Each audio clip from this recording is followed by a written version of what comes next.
Good evening সবাই, কেমন আছেন আপনারা? আশা করি ভালো আছেন, আমিও ভালো আছি।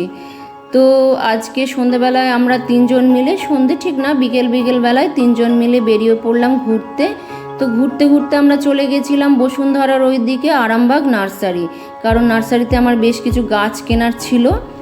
তো এটা হচ্ছে আরামবাগ নার্সারি। এখানে আপনি সমস্ত ধরনের গাছ পাবেন, যেমন স্যাকুলেন্ট, এমনি পাতাবাহার গাছ, বিভিন্ন ধরনের টব, পোর্সেলিনের টব, হ্যাঙ্গিং টব, বিভিন্ন ধরনের সার, পেবেলস, খুরপি, সব কিছুই পাবেন।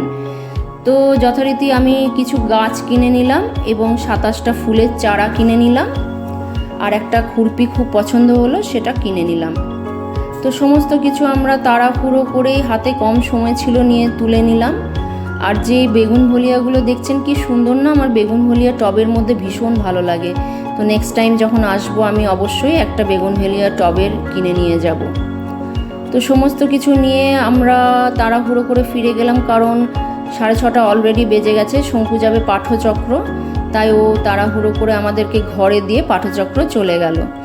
তো এই গাছগুলো আমি আজকে যথারীতি কিনেছি, দুটো লাল রঙের টব, হ্যাঙ্গিং টব, আর এই গাছগুলো আর ফুলের চারাগুলো।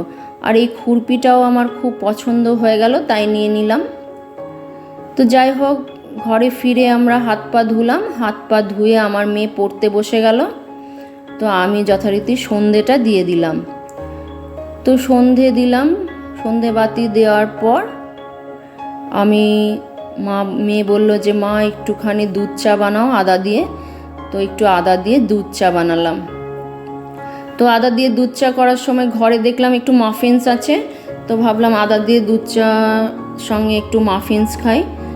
তো যথারীতি আমি, আমার মেয়ে আদা দিয়ে দুধ চা ও একটু মাফিনস খেলাম। আমার মা ছিল না, আমার মা গেছিলো একটু বাজার বলতে পাশেই যে অরশ্রী মার্কেট আছে সেখানে।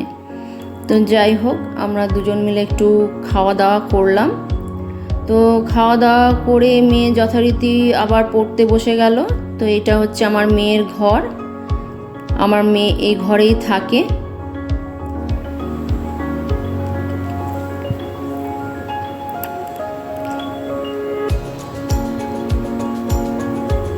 তো আমি ভাবলাম আমার মেয়ে যতক্ষণ পড়ছে, আমার মেয়ের কতগুলো বই এখন বাকি আছে মলাট দিতে। আগে বেশ কয়েকটা বই মলাট দিয়েছি, কিন্তু যে বইগুলো আবার দিয়েছে, 4টে বই বাকি ছিল, সেই 4টে বই আমি ভাবলাম তাহলে মেয়ে যখন পড়ছে ততক্ষণ আমি মেয়ের যে 4টে বই বাকি আছে সেই 4টে বই মলাট দিয়ে নিই। তো এই যে মেয়ে সন্ধ্যাবেলায় পড়তে বসেছে। তো মেয়ে যতক্ষণ পড়ছিল আমি ততক্ষণ সেই ফাঁকে 4টে বই যেগুলো নেক্সট টাইম দিয়েছে সেগুলো আমি মলাট দিয়ে নিলাম একে একে।